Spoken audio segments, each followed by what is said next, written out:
আমি ঝুমি রহমান আপনাদের আমন্ত্রণ জানাচ্ছি আমাদের নিয়মিত আয়োজন নিউজ শো নির্বাচিত খবরে। আজ দিনভর যেই প্রধান খবর আলোচনার খোরাক জুগিয়েছে, যেই খবরগুলো ভীষণ রকম জনগুরুত্বপূর্ণ, তেমন কিছু নির্বাচিত খবর ও খবরের নির্মোহ বিশ্লেষণ নিয়ে আমাদের এই আয়োজন। আর আজ আলোচনার জন্য পুরো সময় জুড়ে আমাদের সাথে স্টুডিওতে আছেন ঢাকা বিশ্ববিদ্যালয়ের শিক্ষক অধ্যাপক ডক্টর সাব্বির আহমেদ। আপনাকে স্বাগত জানাচ্ছি আমাদের এই আয়োজনে। এবং আমাদের সাথে উপস্থিত আছেন লেখক, সাংবাদিক ও কলামিস্ট মুস্তফা কামাল। মুস্তফা কামাল, আপনাকেও স্বাগত। দর্শক, এছাড়াও এই আলোচনায় নানা সময়ে একাধিক অতিথি আমাদের সাথে যোগ দেবেন, জানাবেন তাদের মতামত আর বিশ্লেষণ। আজকের নির্বাচিত খবরে যেই খবরটিকে নির্বাচন করেছি, সেখানে ভারতের বিক্ষোভের কথা বলা হচ্ছে। শিক্ষার্থীদের আন্দোলনের মুখে অবশেষে পদত্যাগ করলেন ভারতের শিক্ষামন্ত্রী ধর্মেন্দ্র প্রধান। দুপুরে সামাজিক মাধ্যমে এক পোস্টে তিনি এই ঘোষণা দেন। শিক্ষামন্ত্রীর পদত্যাগের খবরে দিল্লির যন্তর মন্তরে উচ্ছ্বাসে ফেটে পড়েন আন্দোলনকারীরা। এই ঘটনাকে গণতন্ত্রের জয় বলে মন্তব্য করেছেন ককরোচ জনতা পার্টির প্রতিষ্ঠাতা অভিজিৎ দেবকে। এদিকে আন্দোলনকারী শিক্ষার্থীদের সব দাবি মেনে নেয়ার ঘোষণা দিয়েছে মোদী সরকার। এরপরই টানা ৩৬ দিন ধরে চলা বিক্ষোভ কর্মসূচি প্রত্যাহারের ঘোষণা দিয়েছে ককরোচ জনতা পার্টি। এই নিয়ে একটি প্রতিবেদন রয়েছে আমাদের হাতে, চলুন দেখে আসি।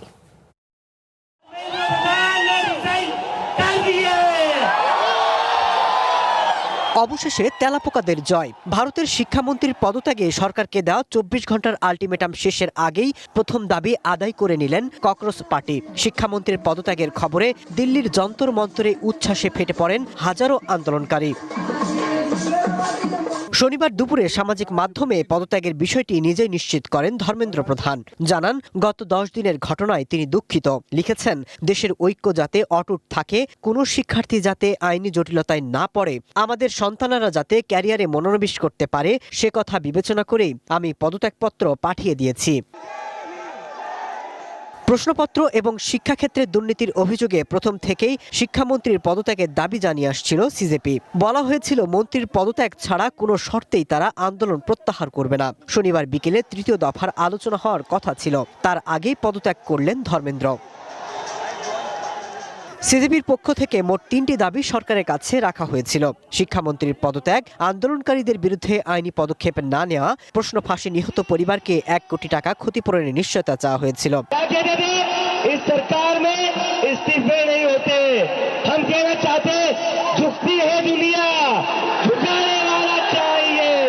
মেডিকেল ভর্তি পরীক্ষায় প্রশ্নপত্র ফাঁস এবং শিক্ষাক্ষেত্রে দুর্নীতির প্রতিবাদে এবং শিক্ষামন্ত্রী ধর্মেন্দ্র প্রধানের পদত্যাগের দাবিতে ১ মাসের বেশি সময় ধরে নয়াদিল্লির যন্তর মন্ত্রে অবস্থান করে আসছিলেন শিক্ষার্থীরা।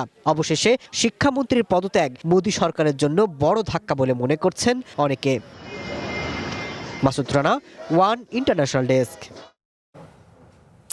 আমরা প্রতিবেদনটি দেখছিলাম এবং বেশ কয়েকদিন ধরে এই ভারতের আন্দোলন কিন্তু নানানভাবে বাংলাদেশের মানুষকেও ভাবাচ্ছিল। অনেকটা জুলাইয়ের স্পিরিট বলেও তুলনা করা হচ্ছিল বাংলাদেশের ২৪শে জুলাই এবং ২৬শেও ভারতে, প্রতিবেশী দেশ ভারতে যে জুলাইয়ের যে আন্দোলন, সেখানে আমরা দেখলাম অনেকটা যারা আন্দোলনকারী তাদের যে দাবি সেটা মেনে নিল অবশেষে সেই সরকার। ডক্টর সাব্বির আহমেদ, আপনার দৃষ্টিকোণ থেকে এই ঘটনাটির মূল্যায়ন কি? আপনাকে অসংখ্য ধন্যবাদ। আমরা দেখলাম যে একটি পাবলিক পরীক্ষায় আসলে প্রশ্নপত্র ফাঁসকে কেন্দ্র করে যে আন্দোলন, এবং যে আন্দোলনের মাধ্যমে শিক্ষামন্ত্রীর পদত্যাগ দাবি করা হয়েছে, এবং সেটি এই আন্দোলনটি শুরুর পর থেকে আমরা দেখছিলাম যে ক্রমাগতভাবে এই আন্দোলনটি আপনার একটা সহিংসতার দিকে যাচ্ছিল। কারণ সরকার এই আন্দোলনটাকে থামানোর জন্য সে কোয়ারসিভ ফোর্স মানে পুলিশকে ব্যবহার করছিল। কিন্তু তো যাই হোক, কিন্তু আরেকটা অ্যালার্মিং বিষয় ছিল যে একটা পর্যায়ে এসে সরকার ভয় পেয়ে যায় এই অর্থে যে যখন দেখে যে এই আন্দোলনের প্রতি ক্রস সেকশন বিভিন্ন স্তরের মানুষের একটা সমর্থন ক্রমাগতভাবে বাড়ছে, এবং এই ক্রমাগতভাবে বৃদ্ধি পাওয়ার ফলে আমার কাছে মনে হয় যে সরকারের নার্ভের উপরে এটার একটা প্রেশার পড়েছে। যদি ওইটা না হতো, আমার ধারণা এই আন্দোলন মানে এটাকে সরকার শক্তির ব্যবহার করে এটাকে হয়তো দমন করার চেষ্টা করতো আর কি। হ্যাঁ, তবে আমি মনে করি যে এই আন্দোলনের যে চরিত্রটা, এই চরিত্রটার সাথে আমাদের জুলাইয়ের একটা মিল আছে একটা জায়গায়। সেটা জি। হলো যে আমাদের জুলাই আন্দোলনটা কিন্তু প্রথমে শুরু হয়েছিল কোটা কোটা সংস্কার সংস্কারকে নিয়ে, জি। কেন্দ্র করে। এটা হয়তো কোটা সংস্কার না, কিন্তু এটা দুর্নীতির বিরুদ্ধে। কিন্তু নেচারটা একরকম, যে একটা পিওর পলিটিক্যাল মুভমেন্ট দিয়ে শুরু হয়নি। এবং শিক্ষার্থীদের যে প্রতিবাদের ধরন ছিল সেটাও কিন্তু অনেকটা আমরা দেখেছি, সেটাও আমাদের জুলাইয়ের সাথে এটা চিত্রায়িত করা যথেষ্ট অনেকটা মিলে যায়। মিলে যায় আর জি। কি। আহ, সেটাও কি একটা চাপ সৃষ্টি করেছিল কিনা ভারতের সরকারের উপরে আপনার? হতে পারে কারণ মানে ওই যে যে তরুণদের নেতৃত্বে তো আন্দোলন সংগঠিত হলো, তারা যে বাংলাদেশের ঘটনা বা অন্যান্য ঘটনাগুলো তাদের উপরে এক ধরনের ইমপ্রেশন তো অবশ্যই তৈরি করেছিল বলে আমি মনে করি। মানে এই যে আমি স্লোগানটা শুনলাম, ইনকেলাব জিন্দাবাদ, এরকম একটা স্লোগান আমি শুনলাম জি। এর মধ্যে। জি। তো আমার মনে হয় যে এটার একটা প্রভাব তো অবশ্যই সেখানে পড়েছে। এবং এটাও একটা কারণ হতে পারে যে সরকার খুব সতর্কভাবে একটা পর্যায়ে সতর্ক হয়ে গেছে যে এটাকে যদি আরো আপনার শক্তি প্রয়োগের মাধ্যমে আন্দোলনকে যদি এগিয়ে নেওয়ার চেষ্টা করতো, দমানোর চেষ্টা করা হতো। দমানোর চেষ্টা করতো, যেটা আমরা জুলাই আন্দোলনের সময় দেখেছি যে যখন এই কোটা সংস্কার নিয়ে শক্তি প্রয়োগ শুরু হলো, তখনই কিন্তু এটা সরকার বিরোধী আন্দোলনের দিকে চলে গেছে আর কি। তো এটাও যে হতো না, এটাও আমরা নিশ্চিত করে বলতে পারি না। তো যাই হোক, সরকার তার শুভবুদ্ধির পরিচয় দিয়েছে, সময় মতো দাবিগুলো মেনে নিয়েছে আর কি। এবং এই ধরনের একটি সংকোচ থেকেই কি, একটি ধারণা থেকেই কি সরকার ভারতের এই উদ্যোগ বা আন্দোলন দমনের যেই একটি প্রক্রিয়া এবং যেই প্রজ্ঞার কথা বলবো, সেই জায়গায় কি ভারত সরকার যথেষ্ট ম্যাচুরিটি দেখেছে কিনা? আমার তো মনে হয় যথেষ্ট তারা ম্যাচুরিটি দেখিয়েছে। কারণ যদি এটা নিয়ে তারা বাড়াবাড়ি করতো, আমরা শেষ পর্যায়ে এসে দেখলাম যে অরুন্ধতী রায়ের মতো মানুষও এটার সাথে সহমর্মিতা পোষণ করেছে এবং সংস্কৃতি কর্মীতে বিভিন্ন স্তরের সংস্কৃতি কর্মীরাও এটার সাথে যুক্ত হয়েছে আর কি। তা আলটিমেটলি এটার আবার বিভিন্ন রাজ্য থেকেও আপনার মানুষ এটার সাথে যুক্ত হচ্ছিল, যেটা হয়তো বা সরকারকে টনক নড়তে বাধ্য করেছে এবং তারা ব্যাক অফ করেছে সেখান থেকে আর কি। তো এটা আমার মনে হয় যে আপাতত সংকট তাদের কেটে গেছে আর কি, কিন্তু ভবিষ্যতে মানে এটা তাদের জন্য একটা সতর্কবার্তা। এর দীর্ঘমেয়াদী কোনো প্রভাব থাকতে দীর্ঘমেয়াদী পারে কিনা? জি, impact আছে জি, অবশ্যই। এইটা নিয়ে আমি আপনার কাছে আরো একবার আসবো। তবে মোস্তফা কামাল, আপনার কাছে আসার আগে আমাদের সহকর্মী একজন যুক্ত আছেন আমাদের সাথে অনলাইনে, আমাদের চ্যানেল ওয়ানের ইন্টারন্যাশনাল ডেস্কের সহকর্মী আজিমুর রশিদ কনক, খুব কাছ থেকে যিনি এই আন্দোলন এবং ভারতের যেই ঘটনাগুলো তিনি দেখেছেন। কনক, আপনার কাছে আসবো, তবে তার আগে মোস্তফা কামাল আপনার কাছে একটু আসি। যে কথাটি হচ্ছিল যে এই যে আন্দোলন দমনের যেই জায়গাটি, বাংলাদেশের মতোই অনেকটা মিল, এবং ভারত যেই সময়ে এই আন্দোলনটিকে থামাতে সমর্থ হলো ভারত সরকার, সেই জায়গা থেকে আসলে একটু জানি যে বর্তমান সময়ের যে রাজনৈতিক অবস্থা, পুরো দক্ষিণ এশিয়ার প্রেক্ষাপটকে যদি ভাবি, তাহলে পরিবর্তনের কোনো ধরন বা সাধারণ যারা রাজনৈতিক অভিজ্ঞ মানুষেরা রয়েছে তাদের মাঝেও কি কোনো পরিবর্তনের ধরন আপনি দেখতে পাচ্ছেন কিনা? ভবিষ্যৎ হোক নিরাপদ, বিনিয়োগ হোক বিশ্বস্ত, আর আমার পছন্দ সল্ট বে। ওয়েলকাম টু সল্ট বে। জি, ধন্যবাদ আপনাকে ঝুমি। এতই প্রাসঙ্গিক বিষয়টা, তার উপর মাসটা জুলাই, জি, সময়ের কি ফের। আবার শুধু ভারত নয়, বাংলাদেশে তো একটা দৃষ্টান্ত ঘটেছেই, শ্রীলঙ্কায় নেপালেও কিন্তু ঘটেছে ছাত্রদেরকে দিয়েই। তো সেই ক্ষেত্রে আমরা গত কদিন যেসব আলোচনা বিশ্লেষণ চলছিল, ওখানে বাংলাদেশের একটা কপি পেস্ট খেয়াল করা যাচ্ছিল, জি, বিশেষ করে স্লোগান, স্বভাব, আচরণ, এইসব ক্ষেত্রে। তো খেয়াল করবার মতো বিষয় হচ্ছে যে ভারতে এ ধরনের শিক্ষা অথবা সামাজিক আন্দোলনে ব্যাপক বিস্তারের দৃষ্টান্ত কিন্তু নেই। আন্দোলন হয়েছে, কৃষক আন্দোলন হয়েছে, কিছুদিন আগে সাম্প্রদায়িক কয়েকটা ভেজালো হয়েছে কয়েকটা রাজ্যে।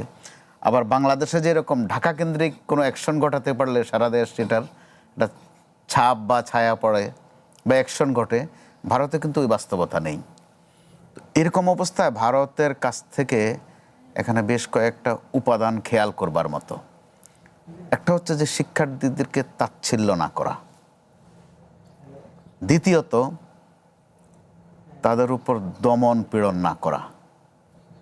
তৃতীয়ত, সোশ্যাল মিডিয়া একটা ডিক্লারেশনের মাধ্যমে একজন মন্ত্রী পদত্যাগ করে ফেললেন। আবার তার পদত্যাগের প্রতিটা বাক্য, প্রতিটা শব্দের মধ্যে কিন্তু চিন্তার বিষয় আছে। শিক্ষার্থীরা যেন ক্লাসে ফেরত যায়, এই আহ্বান আছে তার। আমাদের মধ্যে কিন্তু এই আহ্বানটা আমরা অন্তর্বর্তীকালীন সরকারের 1.5 বছরেও পাইনি। আবার যারা শিক্ষার্থী এখন রীতিমতো তাদের দল আছে, তাদের মধ্যে আমরা শিক্ষা সংক্রান্ত কিন্তু কোনো নমুনা দেখছি না, বা এই বিষয়ক কোনো বক্তব্যই নেই। তারা চলে এসেছে ক্ষমতার রাজনীতিতে, রাষ্ট্রীয় ক্ষমতার রাজনীতিতে। শিক্ষাটা একবারেই উপেক্ষিত। তো ভারতের ওই দৃষ্টান্ত থেকে আমাদের উপলব্ধি করবার বিষয় আছে। এই মাত্র কদিন আগে আমাদের এখানেও কিন্তু একটা নমুনা শুরু হয়েছিল শিক্ষা কেন্দ্রিক, জি, যেটার মধ্যে আমরা দেখেছি খুব উদ্বিগ্ন বিষয়। উদ্বিগ্ন না হয়ে পারা যায় না। আমরা যারা, আমি ব্যক্তিগতভাবে একটা শিক্ষা প্রতিষ্ঠানের সাথে খুব সংযুক্ত, তো যারা শিক্ষা প্রতিষ্ঠানের সাথে, আমার সাথে তো আছেন একেবারেই পেশাদার একজন শিক্ষক, নামকরা শিক্ষক, তিনিও নিশ্চয় খেয়াল করে থাকবেন। আমি আমার অভিজ্ঞতা থেকে খেয়াল করে দেখছি যে কি পরিমাণ শিক্ষার্থী ঝরে গেছে 1.5 বছরে, অর্থাৎ 24-এর 5 আগস্ট পরবর্তীতে। সেটা কিন্তু আমরা খুব একটা অ্যাটেনশন দেইনি, যেটার ছাপ এবারের এই পরীক্ষাটায় দেখলাম। অসংখ্য ছাত্রছাত্রী ফর্ম ফিল আপ করেছে, পরীক্ষা কেন্দ্রে আসেনি। এটা কিন্তু আমাদের জন্য খুব বাজে বার্তা। পাশাপাশি যারা পরীক্ষা দিয়েছে বা অংশ নিয়েছে তাদের মধ্যেও মধ্যবর্তী যেই আন্দোলন, সেটিও কি সঠিকভাবে লেখাপড়া করা বা তারা যেই ধরনের অভিযোগগুলো করছিলেন সেটা নিয়েও কিন্তু বিতর্ক হয়েছে। তাদের লেখাপড়া বা শিক্ষাটা কি সঠিকভাবে হচ্ছিল না। অবশ্যই তারা যদি শুধু শিক্ষায় মনোযোগী হতেন, তারা এত কিছু নিয়ে ব্যস্ত থাকতেন না। আবার আমাদের অন্তর্বর্তীকালীন সরকারও শিক্ষার দিকে অ্যাটেনশনে দেননি বলতে গেলে। যিনি প্রধান উপদেষ্টা হয়েছেন তিনি তো আদতে একজন শিক্ষক, তারপরে তিনি নোবেল বিজয়ী, অর্থনীতিবিদ সহ আরও অনেক কিছু। ওনার সাথেও কিন্তু কয়েকজন নামকরা শিক্ষক ছিলেন, সবার নাম উল্লেখ না করলেও চলে। কিন্তু খেয়াল করলাম আমরা শিক্ষা বিষয়ক কোনো পদক্ষেপ তিনি নেননি। এই সরকার এসে খুব দ্রুত শিক্ষা নিয়ে একটা ভালো বিস্তার ঘটানো, কিন্তু শিক্ষা কিন্তু ছোট্ট কাগজ আর কলমের বিষয় নয়। শিক্ষার এরিনাটা বিশাল, বিশাল এরিয়া। একজন শিক্ষক, একজন শিক্ষার্থী, অভিভাবকতা যোগ করতে হবে আপনার এই সাথে, আরও অনেক কিছু আছে। তার উপর আমাদের এই প্রসঙ্গে এখন এগুলো আলোচনায় আনা উচিত, যে আমাদের এখনও বেজালটা হয়তো সাময়িক ছুটেছে, এটা কিন্তু অ্যাডহক। এখানে একটু আমি ডক্টর সাব্বির যেটি বলছিলেন যে এই যে ভারতের যে আন্দোলনটি এখন দমিত হলো, এটিকে এখানেই শেষ, নাকি আপনার কি মনে হচ্ছে? মনে হচ্ছে যে ভারতে একটা দুয়ার খুলে গেল, ভিন্ন দুয়ার। জি, ভারতে এই ধরনের আন্দোলনে গোটা দেশ এক হয়ে যাওয়ার প্রবণতা কম, তাদের তাসিলটাও একটু ভিন্ন। আপনি বোধহয় খেয়াল করেছেন কংগ্রেসের যে নেতৃত্ব আছেন তারা এই ছাত্রদেরকে, ককরোচদেরকে সমর্থন দিয়েছেন। তারা আবার যখন নরেন্দ্র মোদীর নাম উচ্চারণ করেছে তখন মোদিজি মোদিজি, অর্থাৎ একটা শালীনতা আছে। আমাদের এখানে কিন্তু তুই তোকারি হরদমসে চলে, এখনো চলে, আগেও চলেছে। তার উপর ভাষার যে মান, যেসব শব্দের প্রয়োগ, কিছুটা ছিল কয়েকদিন, আবার ককরোচ তো একটা গালির মতোই শোনানো হয়েছিল প্রথম দিকে, তেলাপোকা বা আরশোলা এই টাইপের। তো ওই জায়গায় ভারত যেই একটা ধাক্কা খেয়েছে, এটা অবশ্যই ঘাম ছুটানো আন্দোলন যেটাকে বলে। নরেন্দ্র মোদী মোটামুটি এরকম ধাক্কা বোধহয় খাননি আর। তো এতে করে এটাই শেষ হবে মনে করার উপায় নেই। বিশেষ করে নেপাল, শ্রীলঙ্কা, বাংলাদেশ যদি আপনি দেখেন, আমাদের এখানে শিক্ষার্থীরা প্রথমে কি নিয়ে নামলো? শিক্ষা নিয়েও কিন্তু নামেনি, নেমেছিল নিরাপদ সড়ক চাই আন্দোলনের নামে 18 সালে। জি, শিক্ষার কথা তখনও আসেনি, কোটার কথা আসলো আরো অনেক পরে। ধাপে ধাপে এই কোটাটা পরে চলে গেল ক্ষমতার দিকে, এক দফা এক দাবিতে। তুই তোকারে শুরু হয়ে গেল, তুই কবে যাবি, তোর দুই গালে জুতা মারি তালে তালে, এই যে ছন্দ শুরু হয়ে গেল। শব্দের এক ব্যাপক বিস্তার, শব্দের নামে কুশব্দ। তো আমরা কিন্তু ওটার থেকে এখনো বের হতে পারিনি। তো তাদের শিক্ষামন্ত্রী যিনি পদত্যাগ করেছেন, বাবু ধর্মেন্দ্র, যথার্থ তিনি আহ্বান জানিয়েছেন যে তারা যেন পড়াশোনায় ফেরত যায়, এবং তিনি দুঃখ প্রকাশও করেছেন। অতএব আমাদের জন্য ওখানে একটা শিক্ষার বিষয় আছে। সমান্তরালে নিশ্চয়ই নরেন্দ্র মোদী বা ভারতের রাজনীতিবিদরা উপলব্ধি করবেন যে তাদের এখানে কিন্তু এটা নতুন উপাদান, নতুন এক নমুনা। ভবিষ্যতে এটা কোন পর্যায়ে যাবে হয়তো আমাদের একটু অপেক্ষা করে দেখতে হবে, কারণ শিক্ষার্থীদের আন্দোলন ফুল স্টপে যেতে অনেক সময় লাগে। এটা আমাদের এই বাংলাদেশের 54-55 বছরের ইতিহাসে আমরা দেখেছি, এমনকি 71-এর সেই যুদ্ধেও দেখেছি। সেটাও কিন্তু সেই 62-63 থেকে শুরু করে নানান নামে নানান ফরম্যাটে সর্বশেষ গিয়ে ঠেকেছে ভোটে, জি। ভোটের পরে গিয়ে যুদ্ধে। অতএব ওই অভিজ্ঞতার দৃষ্টি বলা যায় যে একটু অপেক্ষা করে দেখতে হবে যে পরবর্তী ইনিংসটা কি, অথবা পরবর্তী সিকোয়েন্সটা কার সাথে কার কোন সমীকরণ মেলে।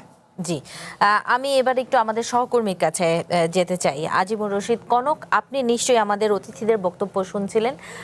পাশাপাশি আমি একটু যুক্ত করি যে এই যে আন্দোলনের সময়ে ভারতের সর্বস্তরের মানুষকে আমরা দেখেছি, তারা সাংস্কৃতিক অন্যান্য ইভেন বলিউডের যারা তারকা রয়েছেন তারাও একাত্মতা জানিয়েছেন, তারা যুক্ত হয়েছেন শিক্ষার্থীদের সাথে। এই যে বিস্তৃতি লাভ করা এবং যেই সময়ে মোদী সরকার যেই সিদ্ধান্তটি নিল, এই জায়গাটি থেকে আপনি বাংলাদেশের আন্দোলন এবং সেই দেশের যেই আন্দোলন নিয়ন্ত্রণের যেই সরকারের যেই দক্ষতা, সেটিকে কিভাবে মূল্যায়িত করবেন? ধন্যবাদ ঝুমি। আমি এতক্ষণ উপস্থিত অতিথিদের বক্তব্য শুনছিলাম।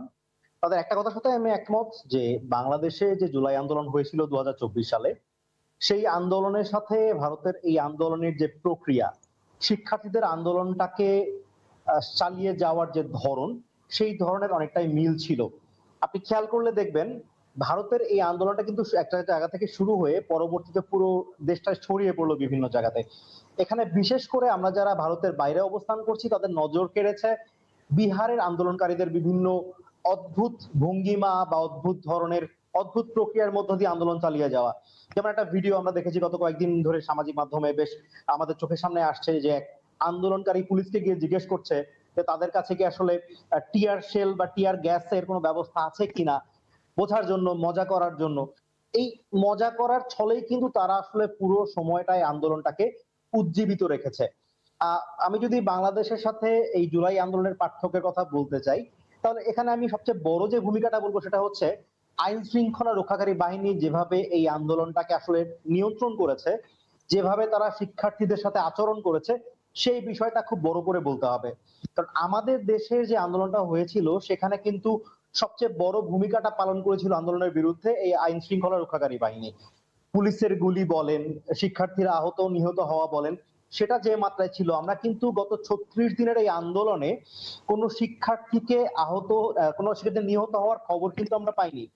আরেকটা তথ্য দিয়ে রাখি, ভারতে নয়াদিল্লিতে যন্তর মন্তরে যেদিন প্রথম দিন যে আন্দোলনটা হলো, 20 তারিখে যে বড় আন্দোলনটা হলো, অ্যাকচুয়ালি যন্তর মন্তরের বাইরে সংসদ চলো যে পদযাত্রা ছিল, সেই পদযাত্রায় পুলিশের বিরুদ্ধে অভিযোগ ওঠে যে প্যালেট গান, বা আমরা যদি বলি বাংলায় প্রচলিত বাংলায় ছড়া গুলি ব্যবহার করা, যে গুলির একটা গুলির মধ্যে অনেক ছোট ছোট বলস থাকে, সে বলগুলো আসলে একজনের দেহকে ঝাঁঝরা করে দিতে পারে। সেই অস্ত্র ব্যবহার করার অভিযোগ উঠলো এবং আজকেই কিছুক্ষণ আগে এনডিটিভিতে খবর এসছে যে পুলিশের ঊর্ধ্বতন কর্মকর্তাদের পক্ষ থেকে এসএএফ কে এই ধরনের অস্ত্র ব্যবহারের জন্য তাদেরকে গালমন্দ করা হয়েছে এবং এই ধরনের অস্ত্র ব্যবহার নিষিদ্ধ করার একটা পদক্ষেপ নিতে যাচ্ছে তারা। পাশাপাশি তারা সরাসরি এটাও বলেছে যে শিক্ষার্থীদের সাথে যে পুলিশ যে আচরণ করেছে, এইটা অবশ্যই অতিরিক্ত বাড়াবাড়ি হয়ে গেছে, অতিরিক্ত বল প্রয়োগ হয়ে গেছে। এটা কিন্তু সরকারের পদক্ষেপ না হলে বা কোনো কিছু সরকারের দিক থেকে চাপ না আসলে কিন্তু আমরা এই ধরনের পদক্ষেপ বা এই ধরনের বক্তব্য শুনতে পাওয়ার কথা না। অবশ্যই আমি আমাদের অতিথিদের সাথে একমত যে মোদী সরকার অবশ্যই ভয় পেয়েছে, ভালো পরিমাণে ভয় পেয়েছে, যে কারণে গত 24 ঘন্টায় কিন্তু আমরা একটা রিপোর্ট করেছি আজকে, গত 24 ঘন্টায় কিন্তু মোদী সরকার বেশ কিছু গুরুত্বপূর্ণ সিদ্ধান্ত নিয়েছে। যেমন আমি যদি একটু পড়ে শোনাই, যে প্রথমটি হচ্ছে গিয়ে প্রশ্ন ফাঁস রোধে সর্বোচ্চ 10 বছরের কারাদণ্ড ও 10 কোটি রুপি জরিমানার বিধান রেখে নতুন একটা আইন পাশ করার খসড়া তৈরি করা হয়েছে, আইনের খসড়া তৈরি করা হয়েছে এবং নতুন একটি দ্রুত বিচার আদালত বা ফাস্ট ট্র্যাক কোর্ট তৈরি করার প্রস্তুতি চলছে শুধুমাত্র এই ধরনের অপরাধের বিচারের জন্য। এছাড়া শিক্ষা সচিব, পরীক্ষা নিয়ন্ত্রণ সংস্থা এনটিএর 47 জন কর্মকর্তাকে একযোগে সরিয়ে দেওয়া হয়েছে। তো সরকার যে আসলে ভয় পেয়েছে শিক্ষার্থীদের এই আন্দোলনটা শুধু শিক্ষার্থী পর্যায়ে সীমাবদ্ধ না থেকে সাংস্কৃতিক জগতের বড় বড় যাদেরকে আমরা স্টার বলে থাকি, সুপারস্টার, তাদের মধ্যে ছড়িয়ে গেছে। আমরা দেখেছি শাবানা আজমির মতো ব্যক্তিত্ব জান্তার মান্তারে চলে গিয়েছে, সেখানে গিয়ে যারা আন্দোলনরত শিক্ষার্থী আছেন তাদের সাথে কথা বলেছেন। এছাড়া সামাজিক মাধ্যমে ঋত্বিক রোশনের মতো তারকা, সালমান খানের মতো বড় তারকা, তারাও কিন্তু এই আন্দোলনের পক্ষে নিজেদের অবস্থান দিয়েছেন। আমরা সোনাক্ষী সিনহাকে দেখেছি, উনি প্রতিদিন একটা করে ভিডিও পোস্ট করেছেন আন্দোলন নিয়ে, বিভিন্ন কথা বলেছেন। এছাড়া আমরা যদি দেখি আমাদের বলিউডের খুব জনপ্রিয় দম্পতি রিতেশ দেশমুখ এবং জেনেলিয়া দেশমুখ, তারাও কিন্তু এ ব্যাপারে কথা বলেছে। আলিয়া ভাট কথা বলেছেন, জনপ্রিয় অভিনেতাদের পাশাপাশি সঙ্গীত শিল্পীরা কথা বলেছেন, অরিজিৎ সিং এর মতো শিল্পী কথা বলেছেন এই বিষয়ে। আসলে এই যে আন্দোলনটা শুধুমাত্র রাজপথে সীমাবদ্ধ না থেকে ইন্টারনেটের মাধ্যমে সারা দুনিয়াতে ছড়িয়ে পড়ার পর আসলে মোদী সরকার নিজেদের ভাবমূর্তি রক্ষায়, আমি যদি বলি যে অনেকটা বাধ্য হয়ে শিক্ষামন্ত্রীকে পদত্যাগ করানোর জন্য উঠে পড়ে লাগলেন, এবং শেষ পর্যন্ত আমরা দেখলাম শিক্ষামন্ত্রী পদত্যাগ করলেন এবং তার সময় বিভিন্ন ভুলভ্রান্তির জন্য ক্ষমা চাইলেন। এখন দেখার বিষয়, শিক্ষামন্ত্রীর আমলে যে সমস্ত সমস্যাগুলো তৈরি হয়েছিল, বিশেষ করে প্রশ্ন ফাঁস, অন্যান্য দুর্নীতি, সেগুলার বিষয়ে শিক্ষামন্ত্রীর বিরুদ্ধে বর্তমান মোদী সরকার আসলে কি কি পদক্ষেপ নেয়। জুমি। জি, ধন্যবাদ কনক আপনাকে। আমি এবার একটু ডক্টর সাব্বির আপনার কাছে এই প্রসঙ্গটি নিয়ে আসি, যেটি আপনিও বলছিলেন যে এই শিক্ষার্থীদের এই আন্দোলনটা এখানেই শেষ কিনা। পাশাপাশি আরেকটা বিষয় জানতে চাইবো যে রাজনৈতিক দলগুলোর মধ্যে একটি দেশের বিভিন্ন রাজনৈতিক দল নানান মত, কিন্তু তাদের একই সাথে অবস্থান করে দেশকে চালিয়ে নেয়ার যেই অবস্থান, সেই জায়গাটিতে ভারতের অবস্থানটি কেমন দেখলেন এই আন্দোলনে তার প্রতিফলন? কারণ আমাদের আরেকজন মোস্তফা কামাল যেটি বলছিলেন যে বিরোধী দলের নেতারা কিন্তু অংশ নিয়েছিলেন, কিন্তু তারপরেও তারা সরকার প্রধানকে সম্মান সুলভ দৃষ্টিতে ডাকছিলেন। এই জায়গাটিতে আসলে ভারতের রাজনীতিটাকে কেমন করে দেখলেন? ধন্যবাদ আপনাকে। প্রথমে যেটা বলি সেটা হচ্ছে যে দীর্ঘদিন ধরে ক্ষমতায় থাকার ফলে বিজেপির মধ্যে একটা বোধ কাজ করতেছিল যে তাদেরকে চ্যালেঞ্জ করার মতো, তাদের শাসনকে মানে থ্রেটেন করার মতো কোনো শক্তি নাই। সম্ভবত এটাই প্রথম তারা, আমি যদি ভুল না বুঝে থাকি, এটাই প্রথম যে এই আন্দোলনটা কাছে হার মানাটাই তাদের জন্য প্রথম চ্যালেঞ্জ। এবং এটা যে এখানে থেমে যাবে এটা ভাববার কোনো কারণ নেই। কারণ এই মানে এখন তাদের মধ্যেও এই আত্মবিশ্বাসটা তৈরি হয়েছে, তরুণদের মধ্যেও, যে ইয়েস আমরা চাইলে অনেক কিছু করতে পারি। এই যে আত্মবিশ্বাস, এই আত্মবিশ্বাস এবং তাদের পেছনে যে সাধারণ জনমানুষের সমর্থন যে পাওয়া যায় যদি আন্দোলনটা জেনুইন হয়, সেটা তারা প্রমাণ পেয়েছে হাতে নাতে। সুতরাং এটা বিশেষ করে এই ককরোচ জনতা পার্টিকে দারুণভাবে উজ্জীবিত করবে বলে সামনের দিনগুলোতে আমি মনে করি। আর দুই নম্বর যে বিষয়টা বললেন যে হ্যাঁ, মানে এটা হলে ভারতের বৈশিষ্ট্য আর কি। আমি মনে করি ভারতীয় রাজনীতি তারা এমন কিছু ফাইনালি করে না যেটা তাদের জাতীয় স্বার্থের বিরুদ্ধে যায়। তারা শেষ পর্যায়ে গিয়ে দেশের স্বার্থটাকে, জাতীয় স্বার্থটাকে বড় করে দেখে। অর্থাৎ যে জনগণের জন্য তারা রাজনীতি করছে, সেই জনগণের মূল্যায়নটা তারা সঠিকভাবে করতে পারে আর কি। তা আমি মনে করি না যে কারণে মানে এটা আরো এই মানে এটা আপনি দেখেন যে আমি বলবো, আমি বিজেপিকেও ক্রেডিট দিব এই কারণে যে তারা বুঝতে পেরেছে যে তাদের একটা লিমিটেশনসের জায়গা আছে। তারা যা মনে করতেছে নিজেকে, তারা সেই জায়গায় নাই। তারা তাদের সেই সীমাবদ্ধতাটাকে বুঝতে পেরেছে। হয়তো আমরা আশা করি যে সামনের দিনগুলোতে বিজেপি তার যেভাবে চলছিল যে আমি যা বলবো সেটাই হবে ভারতের জন্য সব কিছু, এই যে একটা এটাও যে কর্তৃত্ববাদী যে মানসিকতা, মানে একচেটিয়া মনোপলি রাজনীতিতে, সেই জায়গাটা থেকে বিজেপি কিছুটা না, আমি বলবো ভালো একটা লেসন তারা পেয়ে গেল আমি মনে করি। জি, মোস্তফা কামাল আপনার মন্তব্য জেনে তারপরে বিরতিতে যাব। জি, তারা যেটা করেছে ধারণা করা যায় আমাদের কাছ থেকে একটা শিক্ষা নিয়েছে। কারণ আমরা দেখা গেল যেই মানের তাচ্ছিল্য করেছি, যেই মানের খিঁচুনি দিয়েছি, রাজাকারের নাতিপুতিতে বলেছি, তারা ওই ধরনের টোনে যায়নি। যে নিশ্চয়ই শিক্ষা নিয়েছে যে এগুলো করলে পরিণতিটা কি হয়, শিক্ষার্থীদেরকে খেপানোর বিষয়টি। আচ্ছা, আবার বেশি করে স্মরণ করবার বিষয় আছে, এগুলো করে আমাদের এখান থেকে যিনি বিতাড়িত হয়েছেন তিনি তাদের দেশে আছেন, জি তাদের জন্য অত্যন্ত প্রাসঙ্গিক। তার পাশাপাশি যারা বলতেন যে এদেরকে দমন করতে আমাদের ছাত্রলীগে যথেষ্ট, ওই ব্যক্তি সহ আশপাশের লোকেরা ওখানেই আছেন। ফলাফল অর্থাৎ- নিজের ঘরেই আছে। জি আর আমরা শিক্ষা নেব কিনা এটা হচ্ছে বিষয়। ভারতের কাছ থেকে আমরা শিক্ষা নেব কিনা, আমাদের শিক্ষা নেওয়ার বিষয় আছে। ভারত আশপাশে অর্থাৎ তার প্রতিবেশীদের সাথে দুষ্টামি ষোলোয়ানা করে। যত নোংরা জিনিস আছে, কদাকার জিনিস আছে, আমাদের এখানে কিন্তু সাপ্লাইটা ঠিক মতো দেয়, কিন্তু নিজ দেশে কিন্তু ওই চর্চাটা করে না। তার মানে তাদের একটা অভ্যন্তরীণ সৌন্দর্য আছে। আর আরেকটি তথ্যগত বিষয় হচ্ছে, যেই শিক্ষামন্ত্রী অর্থাৎ ধর্মেন্দ্র প্রধান পদত্যাগ করেছেন, তিনিও কিন্তু এ ধরনের সামাজিক আন্দোলনেরই ফসল, সেটা আমাদের মনে রাখতে হবে। তার মানে তিনি উপলব্ধির যেই সক্ষমতাটা তিনি যথার্থভাবে করেছেন। আমরা কিন্তু গোলমালটা কিছুদিন আগে প্রায় পাকিয়ে ফেলেছিলাম, তাও যত না কাজে তার চেয়ে বেশি কথায়। এইচএসসি পরীক্ষার্থীদের জি, সময় মজা করেও আমরা যেসব কথা বলি কখনো কখনো, কারণ জেনারেশন গ্যাপ একটা হয়ে গেছে, যে যত কথাই বলেন, যেই কোনো কথার 4-5 কিসিমের অর্থ তৈরি করা, এটা আমাদের একটা চর্চার মধ্যে এসে গেছে। শিক্ষামন্ত্রী কিন্তু, বর্তমান শিক্ষামন্ত্রী আমাদের, তিনি ঠিক তাচ্ছিল্য করে না, কিছুটা আদর্শ করে বলতে চেয়েছিলেন যে এরা পোলট্রি মুরগি হয়ে গেছে। আপনি খেয়াল করেছেন ছেলেরা এটা সহ্য করেনি, জি তিনি কিন্তু গালি দেননি। এর আগে পরে আরও কথা ছিল, নিজের মেয়ের কথাও এনেছিলেন। অর্থাৎ এই জায়গা থেকে আমাদেরও যে সামনের দিনগুলোতে সতর্ক হওয়ার দরকার আছে। আমরা যখন যেটা মন চায় বলে ফেলি, একটা মুখ পণ্ডিতি করি।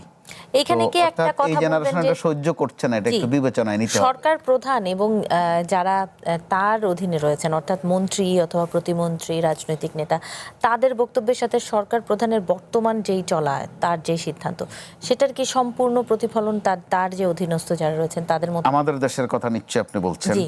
আপনার প্রশ্নেই পরিষ্কার, খুবই সুন্দর প্রশ্ন। প্রধানমন্ত্রী যে হারে আমি বলবো দৌড়াচ্ছেন, তার সাথে যারা আছেন তারা রীতিমতো হামাগুড়ি দিচ্ছেন, দৌড়াচ্ছেন বাসের আগে পরে, ফটো সেশন করছেন। কিন্তু ক্ষেত্র বিশেষে তাদের আচরণে মনে হয় প্রধানমন্ত্রীর জন্য মায়াও লাগে, অসহায়ও মনে হয়। তিনি আহ্বান জানাচ্ছেন যে তার স্তুতি না করতে, তার বন্দনা না করতে। এই আহ্বান জানানোর সাথে সাথে দেখা যায় তার কদমবুচি করতে চলে যান কেউ কেউ। জি খুব দুঃখজনক বিষয় এটা। কিন্তু প্রধানমন্ত্রী কোনো একটা পদক্ষেপ নিচ্ছেন, হয়তো 3 হাত এগিয়ে গেলেন, তার সহকর্মীদের কারো কারো আচরণে এবং কাজে মনে হয় যেন 5 হাত পেছনে যেতে হয়। অর্থাৎ রীতিমতো যেটাকে আমাদের বাংলার সামাজিকভাবে আমরা মামদুবুত বলি, যে বুথ পেছনে টেনে ধরে, তার সহকর্মীদের কারো কারো ভূমিকা কিন্তু অনেকটা ভৌতিক। জি ওনাকে পিছু টেনে ধরছেন জি, রীতিমতো। আপনার বক্তব্য একেবারেই স্পষ্ট হয়েছে। আমরা এর পরে আরো খবর নিয়ে আলোচনা করব, একটি বিরতি নিয়ে ফিরছি। দর্শক, সময় হলো ছোট্ট একটি বিরতির, ফিরছি একটু পর।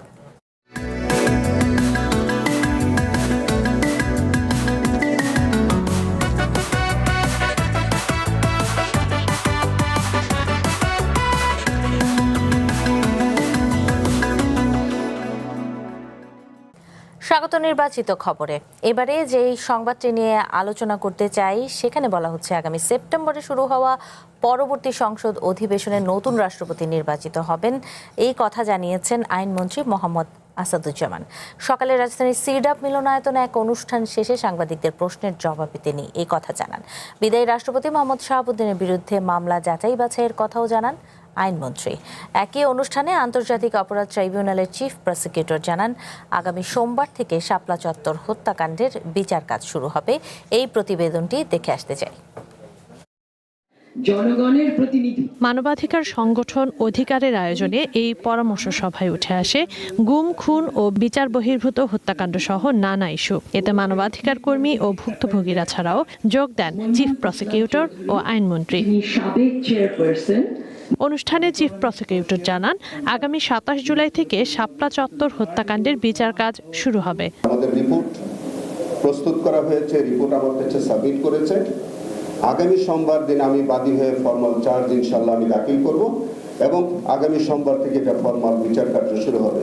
সভায় মানবাধিকার সুরক্ষা, বিচার বিভাগ সংস্কার এবং রাজনৈতিক উদ্দেশ্য প্রণোদিত মামলা প্রত্যাহারে সরকারের বিভিন্ন উদ্যোগের কথা জানান আইনমন্ত্রী মোহাম্মদ আসাদুজ্জামান।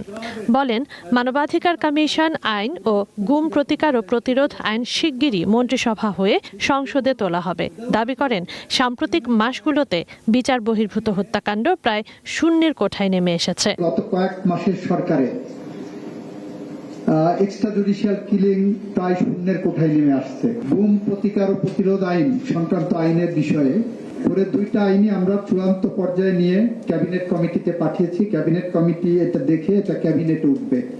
আশা করছি নেক্সট ক্যাবিনেটে এই 2টা আইনে আমরা চূড়ান্তভাবে অনুমোদন দিয়ে পার্লামেন্টে নিয়ে যাব। অনুষ্ঠান শেষে সাংবাদিকদের প্রশ্নের জবাবে আইনমন্ত্রী বলেন, সংবিধান অনুযায়ী আগামী 24 অক্টোবর পর্যন্ত নতুন রাষ্ট্রপতি নিয়োগের সময় আছে। 24 অক্টোবর পর্যন্ত আমাদের হাতে সময় আছে।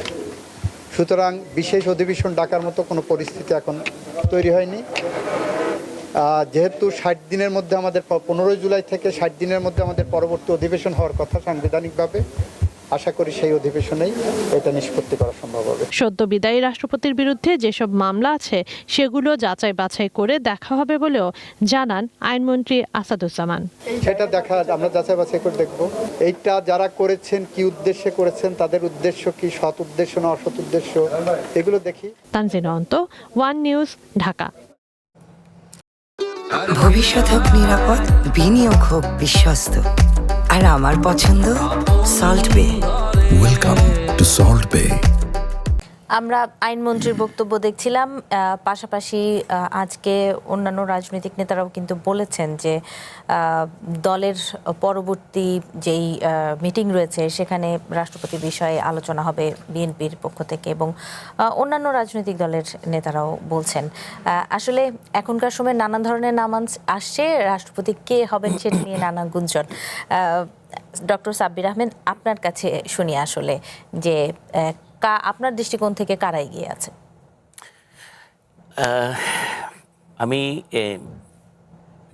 মিডিয়া থেকে যেটা জেনেছি, প্রিন্ট মিডিয়া থেকে যে নামগুলো আমি দেখেছি আর কি সকালে, তো সেখানে দেখলাম যে মানে বর্ষিয়ান রাজনীতিবিদদের নামও আছে, একজন আমলার নাম আছে, আবার ডক্টর ইউনূসের নামও শুনি, আইরিন খানের নামও শুনলাম, প্লাস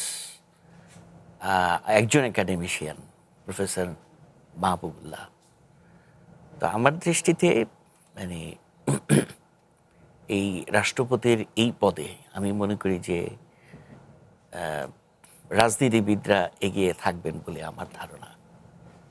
কারণ আমি মনে করি যে এটা এমন একটা গুরুত্বপূর্ণ প্রতিষ্ঠান, যে প্রতিষ্ঠান সিম্বলিক, এটা কিন্তু প্রতীকী, আনুষ্ঠানিক একটি প্রতিষ্ঠান, কিন্তু অত্যন্ত গুরুত্বপূর্ণ। এটা আসলে আমাদের জাতির যে ঐক্যের প্রতীক রাষ্ট্রপতির যে পদটা, এবং আমি মনে করি যে মানে এই জায়গাটাকে ধারণ করার মতো ক্ষমতা শুধু রাজনীতিবিদরাই আছে। এইখানে আমি মনে করি যে আমলা ডাজন্ট ফিট, এটাতে ফিট করবে বলে আমি মনে করি না। কারণ আমলাদের যে ত্রুটিটা থাকে সেটা হলো তারা একটা ধরাবাঁধা বিধিবদ্ধ নিয়মের মধ্যে থাকে কাজ করা সবসময় পছন্দ করে আর কি। মানে ওই বিধির উপরে উঠে দেশের সামগ্রিক রাজনৈতিক স্বার্থে উঠার যে মানসিকতাটা, সেটা আসলে পলিটিশিয়ানরাই ধারণ করে, এবং যারা দীর্ঘদিন ধরে পলিটিক্স করে আসে, দেশের মানুষকে তারা ভালোভাবে বোঝে, দেশের মানুষের কোনটা ভালো কোনটা মন্দ, তারা সবসময় আইনের মধ্যে ডুবে থাকে না আর কি। তা আমি মনে করি এই দৌড়ে রাজনীতিবিদরা এগিয়ে আছে। আমি মনে করি না যে ডক্টর ইউনূস, যদিও বলা হচ্ছে যে সেটা বাইরের ইন্ধনে, হয়তো আমি শুনতে পাচ্ছি যে উনি চেষ্টা করছেন বিভিন্ন লবিংয়ের মাধ্যমে এখানে আসতে। আমার কাছে মনে হয় না। আমার কাছে মনে হয় যে আমরা অতীত অভিজ্ঞতা থেকেও আমরা যদি বুঝি, রাজনীতিবিদ এগিয়ে থাকবেন। তো এখানে আমি একটা কথা আমি বলতে চাই যে তাহলে বিষয়টা কি এরকম যে রাজনীতিবিদ হলেই খুব ভালো রাষ্ট্রপতি হবেন? জি, সেই জায়গায় সেই প্রশ্নটিও চলে আসে। হ্যাঁ, সেই প্রশ্নটা তো অবশ্যই আমাদের অ্যাড্রেস করতেই হবে। এখানে এটাও ঠিক যে রাজনীতিবিদ মানে ভালো মানে রাজনীতিবিদ হলেই যে তিনি ভালো রাষ্ট্রপতি হবেন এমন বিষয়টা এমন না।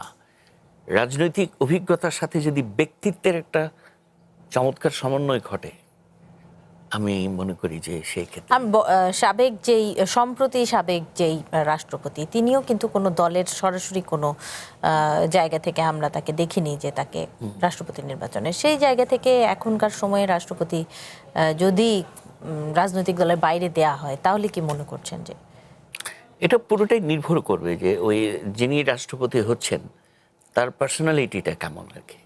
আমি যেটা বুঝি, আমি যতগুলো রাষ্ট্রপতি বাংলাদেশের ইতিহাসে দেখলাম, প্রেসিডেন্ট আবু সাইদ চৌধুরী থেকে শুরু করে হালের রাষ্ট্রপতি মোহাম্মদ আব্দুল হামিদ, জিল্লুর রহমান, এরা একদম প্রচণ্ডভাবে এরা দলীয় ছিল, দলের বাইরে তারা যাওয়ার কখনোই চেষ্টা করে নাই। হ্যাঁ, বদরুদ্দোজা চৌধুরীর কথা যদি বলেন, তিনি একটা পিকুলিয়ার ওয়েতে দলের বাইরে যাওয়ার চেষ্টা করেছেন অনেকটা। যে দল তিনি দীর্ঘদিন ধরে করেছেন সেই দলের রীতি মানে সাথে সম্পর্কটাকে রাতারাতি ভাঙার চেষ্টা করেছেন।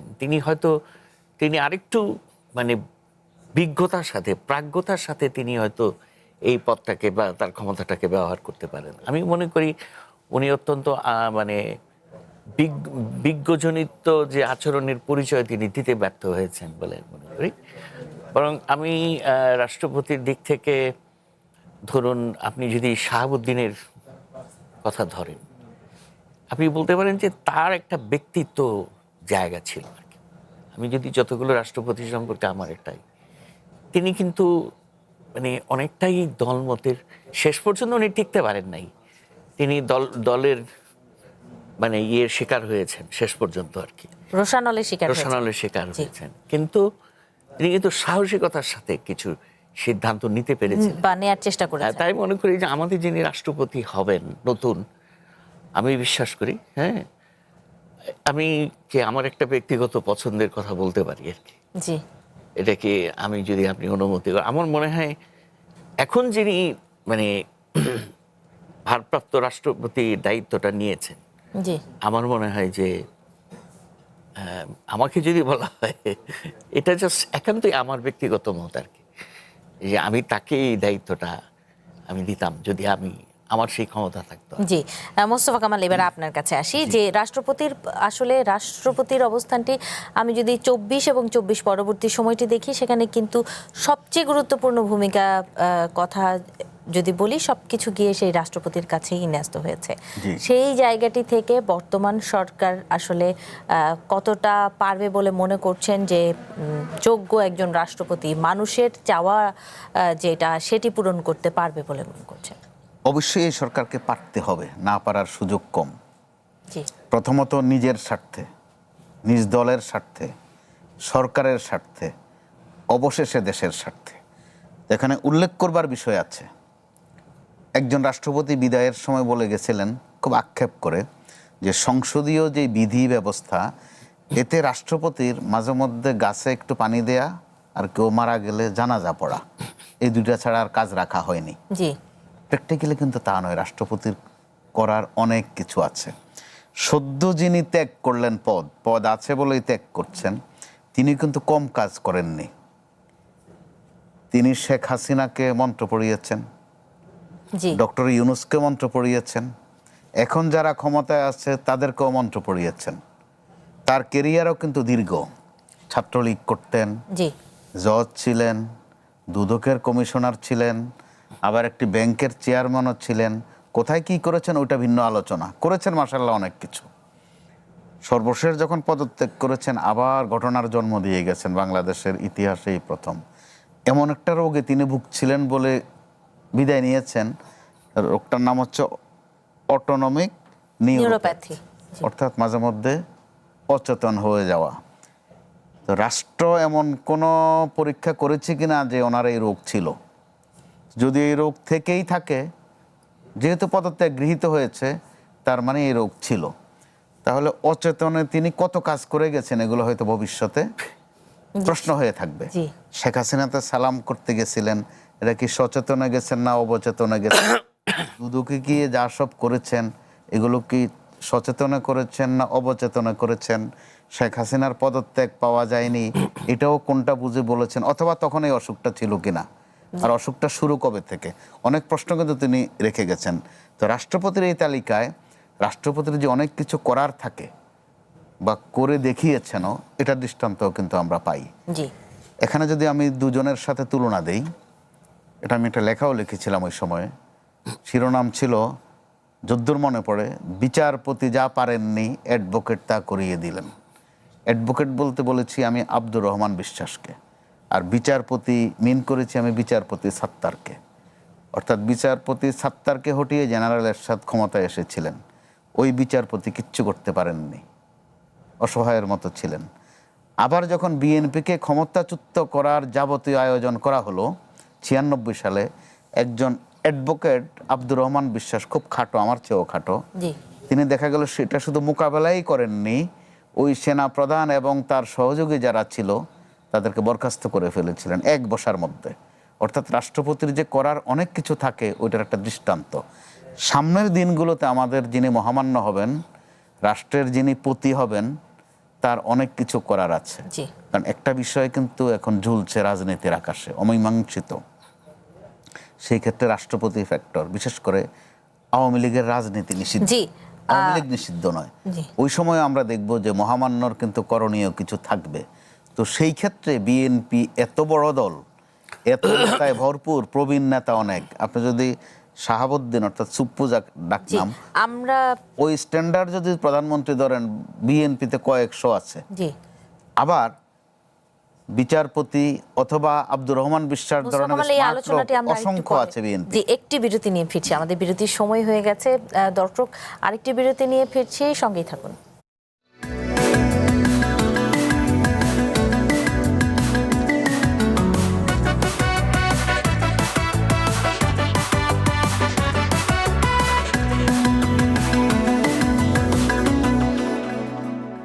স্বাগত আরো একবার নির্বাচিত খবরে। আলোচনা করছি রাষ্ট্রপতি, সম্ভাব্য রাষ্ট্রপতি কে হতে যাচ্ছেন সেই বিষয়টি নিয়ে। মোস্তফা কামাল, আপনি বলছিলেন বিএনপি নিশ্চয়ই তার অভিজ্ঞতা কাজে লাগাবে, এই বিষয়ক প্রচুর অভিজ্ঞতা আছে বিএনপির। যেমনটি আমি বলছিলাম, বিচারপতি সাত্তারকে নিয়োগে রাষ্ট্রপতি করার অভিজ্ঞতা আছে। আবার একটু দূরবর্তী অবস্থান থেকে আব্দুর রহমান বিশ্বাসকে রাষ্ট্রপতি করার অভিজ্ঞতা আছে।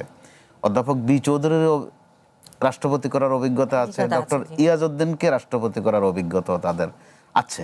তো একটা সামঞ্জস্য এখানে আছে। আব্দুর রহমান বিশ্বাসকে কিন্তু রাষ্ট্রপতি করা হয়েছিল স্পিকারের পদ থেকে নিয়ে, এখন আবার স্পিকারের পদে যিনি আছেন ওনাকে ভারপ্রাপ্ত করা হয়েছে। এই ভার থেকে মুক্ত করাও হতে পারে কিনা এই আলোচনা আছে। তো আবার বিএনপি নিশ্চয়ই তার অভিজ্ঞতার বাইরে যাবে না, যথা নিয়মে যেটা করবে এরই মধ্যে জানিয়ে দিয়েছে যে আগে সিদ্ধান্ত নিজেরা নেবে স্থায়ী কমিটিতে। পরিষ্কার কথাটা, গোপনীয়তার কোনো বিষয় নয়। তারপরে সংসদে নির্বাচন হবে, ওই নির্বাচনটাও আসলে যত না ইলেকশন, তার চেয়ে বেশি হচ্ছে সিলেকশন। তো নিশ্চয়ই বিএনপি তার অভিজ্ঞতা দৃষ্টিতে সিলেকশনে ভুল করবে না। জি, ধন্যবাদ। এবারে ডক্টর সাব্বির আহমেদ, আপনার বক্তব্য এই বিষয়ে কিছু বলার থাকলে। আমার বক্তব্য হলো যে আমি এই বিষয় নিয়ে কথা বলতে চাই না, আমি শুধু বলতে চাই, আপনি বলুন। আমি পত্রিকার জুলাই চার্টারে প্রধানমন্ত্রীর ক্ষমতার সাথে রাষ্ট্রপতির ক্ষমতার যে যতটুকু ভারসাম্যতা আনার কথা বলা হয়েছে, কিছুটা অন্ততপক্ষে বাস্তবায়ন করা প্রয়োজন বলে আমি মনে করি। জি, ধন্যবাদ। ভবিষ্যৎ হোক নিরাপদ, বিনিয়োগ হোক বিশ্বস্ত, আর আমার পছন্দ সল্ট বে। ওয়েলকাম টু সল্ট বে। এবারে আমরা আজকের কিছু দৈনিকের অনলাইনে কি কি বলা হচ্ছে সেগুলো দেখব, পাশাপাশি আলোচনা করার চেষ্টা করব। শুরুতে প্রথম আলোতে একটু দেখতে চাই, মিরপুরের যুবদল কর্মী খুনের লক্ষ্য ছিলেন যুবদল নেতা, খুনি এসেছিল ঝিনাইদহ থেকে। 3 ঘন্টা আগের এটি ঘটনা আমরা দেখছি। এবং কাঁচা মাছকে সাগরে ভাসছেন 1 মাস, যেভাবে উদ্ধার শ্রীলঙ্কার বাবা ছেলে। আমরা যতটুকু দেখি বেশ অভিবাসন বিষয়ে অনেক কিছু থাকে। বাংলাদেশ ভারত সম্পর্কের বড় নিয়ামক হতে পারে পশ্চিমবঙ্গ, এবং এই পশ্চিমবঙ্গ একেবারে বাংলাদেশের, আমি যদি বলি ভারতের যেই সীমানা, সেই সীমানার মধ্যে সবচেয়ে দীর্ঘ সীমানাটি পশ্চিমবঙ্গের সাথে, সেটি নিয়ে মন্তব্য করেছেন অধ্যাপক পল্লবী রায়। এরপরে বিবিসি পত্রিকাটি একটু দেখতে চাই। বিবিসি বাংলায় আজকে জেনজির আন্দোলন শেষ, তারা কত বড় ধাক্কা দিতে পারল নরেন্দ্র মোদীর সরকারকে, যেটি নিয়ে আমরা আজকে একেবারে শুরুতেই আলোচনা করেছি। এবারে যুক্তরাষ্ট্রের নতুন শুল্ক বাংলাদেশি পণ্য রপ্তানিতে কি প্রভাব ফেলবে? আমরা জানি যে গতকালকেই কিন্তু যুক্তরাষ্ট্রে একটি শুল্কের একটি নতুন ঘোষণা দিয়েছে। বাংলাদেশের পরবর্তী রাষ্ট্রপতি কে, বিএনপিতে কি আলোচনা হচ্ছে, যে আলোচনা আমরাও করেছি। আন্দোলনের মুখে ভারতের শিক্ষামন্ত্রীর যেই পদত্যাগ, সেটি সব জায়গাতেই আসলে আজকে এই খবরগুলোই প্রাধান্য পেয়েছে। এবং জুলাই আন্দোলনের 7.62 গুলি স্নাইপারের ব্যবহার নিয়ে প্রশ্ন, তদন্ত হবে কবে, কোন রাষ্ট্রপতি, তাদের মেয়াদ এবং রাষ্ট্রপতির বিষয়টি আসলে বেশ বড় করে অবস্থান পাচ্ছে আজকের খবরগুলোতে। এই যে যতগুলো খবর দেখলাম, এর মাঝে কেউ কিছু যুক্ত করতে চান কিনা? আমি ছোট্ট দুটো বিষয় যোগ করতে চাই, যে দুটো আমাদেরকে খুব উদ্বেগে ফেলছে। এখন আমরা পরিষ্কার নই। একটু হচ্ছে মিরপুরে যুবদল নেতা খুন। জি, গত কয়েক মাসে বিএনপি বা যুবদল, ছাত্রদলের যেই নেতা কর্মীরা খুন হয়েছে তালিকা কিন্তু দীর্ঘ, অন্য কোনো দলের কেউ করেনি। বিএনপির বেশিরভাগে বিএনপির অভ্যন্তরীণ বিষয়। এটা বিএনপির জন্য দুঃসংবাদ, সরকারের জন্য দুঃসংবাদ, দেশের জন্য অত্যন্ত অ্যালার্মিং। সাথে আরেকটি সংবাদ, সুধা সদনে লাশ পাওয়া। সুধা সদন একটি রাজনৈতিক ভেন্যু, এটাও রহস্য কিন্তু এখনো পরিষ্কার নয়। কিন্তু সুধা সদন, এটা আবার মাথায় রাখার বিষয় আছে। রাজনীতির অনেক উপাদান এখানে আছে, জিজ্ঞাসাও আছে, বিব্রতকর হওয়ার মতো অবস্থাও আছে। আবার এই বিদ্যমান যে পরিস্থিতি, আমরা সকালে কিন্তু সন্ধ্যার খবর জানি না। ছোট্ট একটা ঘটনাও কখন কোন দিকে মোড় নেয়, কোন বাক বদল হয়, আমরা ওই রকম একটা অবস্থার মধ্যে যখন আছি, সেখানে প্রত্যাশা থাকবে শক্ত হাতে আইন শৃঙ্খলা পরিস্থিতিকে হালটা ধরা বা আরো শক্ত হওয়া সরকারের। জি, এবারে মানব জমিনে কি বলা হচ্ছে সেটি একটু দেখতে চাই। এখানে শেয়ার কেলেঙ্কারি, ইসলামী ব্যাংক দখল ও শেয়ার কেলেঙ্কারি, বিএফআইইউর তদন্তে শাহাবুদ্দিন সহ 21 জনের সংশ্লিষ্টতার প্রমাণ। বুধবারে হাইকোর্টে এই মামলার শুনানি হবে, সেটি আসলে আমরা বলছিলাম একটু আগে আমি একটি তদন্ত। এইটা নিয়ে আসলে মন্তব্য জানতে চাইবো, যে পূর্ব কর্ম রাষ্ট্রপতির এখন আবার নতুন করে সেগুলো আলোচনায় চলে আসছে কিনা। জি, এটাই স্বাভাবিক। জি, এটা হচ্ছে যেখানে ইনডেমনিটি দেয়া আছে ওনাকে, অর্থাৎ দায় মুক্তি দেয়া আছে, তার মানে ওনার আজীবনের গুনাহ মাফ হয়ে যাবে তা কিন্তু নয়। ওখানে পরিষ্কার করে বলা আছে রাষ্ট্রপতি থাকাকালীন, সেটা নিয়েও বিতর্ক আছে। তো এর আগে তিনি যুবলীগ কখন করতেন আলোচনায় আসছে, তিনি দুধের লাইসেন্স কখন নিয়েছিলেন, ওই মামলায় জেল খেটেছিলেন কিনা মনে করিয়ে দেওয়ার চেষ্টা হচ্ছে। ওনাকে ইসলামী ব্যাংকে ওই দায়িত্ব দিয়ে কেন পাঠানো হয়েছিল, কাকে রক্ষা করার জন্য, কোন এবাদত করার জন্য, নাকি কোনো বিশেষ এজেন্ডা পালনের জন্য, এগুলো স্বাভাবিকভাবে আসবে, কারণ এগুলো তিনি রাষ্ট্রপতি হওয়ার আগে করেছেন। তো আবার দুদুকে অনেক কথা আছে তাকে নিয়ে, কোন রেটে কি কাজ হতো, একটাও কিন্তু গোপন থাকছে না। অনুষ্ঠানে আপনিও চেপে যান, প্রয়োজনে আমিও চেপে গেলাম, কিন্তু এগুলো চাপা থাকবে না, থাকছে না, দেখছেন আপনি। অর্থাৎ দায় মুক্তির আশা করেও আসলে যে পুরনো যে কর্ম সেগুলো। জি, ডক্টর সাব্বির, আপনি কিছু বলতে চান? না, আমি খালি ওই কথা, মানে ওই পয়েন্টটা নিয়ে একটু বলতে চাই যে আমরা বেশ খানিকটা সময় ধরে দেখছি যে ভারতের সাথে বাংলাদেশের সম্পর্কের ক্ষেত্রে এই পুশিং করা, মানে ভারত থেকে জোর করে বাংলাদেশে ঢুকিয়ে দেওয়ার যে মানে প্র্যাকটিসটা চলতেছে, এটা তো মানে এই বিষয়টা আসলে খুব গুরুত্বপূর্ণ আমাদের বাংলাদেশ ভারত সম্পর্ক যদি আমরা উন্নয়ন চাই, এবং এটাকে অত্যন্ত সিরিয়াসলি আমার বিশ্বাস যে সরকার বিষয়টাকে অত্যন্ত গুরুত্বের সাথে দেখছেন এবং তারা দেখবেন। কারণ এইটার মাধ্যমে মানে বর্তমান যে আমাদের সীমান্তবর্তী যে সকল রাজ্য আছে, এই রাজ্যগুলোকে ব্যবহার করে এক ধরনের বাংলাদেশ বিরোধী তৎপরতা আমরা লক্ষ্য করছি আর কি। জি জি, এই ইস্যুটাকে ব্যবহার। আমাদের সময় একেবারে শেষ হয়ে গেছে আলোচনা। দুজনকেই ধন্যবাদ জানাচ্ছি আমাদের সময় দিয়েছেন। দর্শক, আজকের মতো এখানেই শেষ করছি। কাল আবারও দেখা হবে। শুভরাত্রি।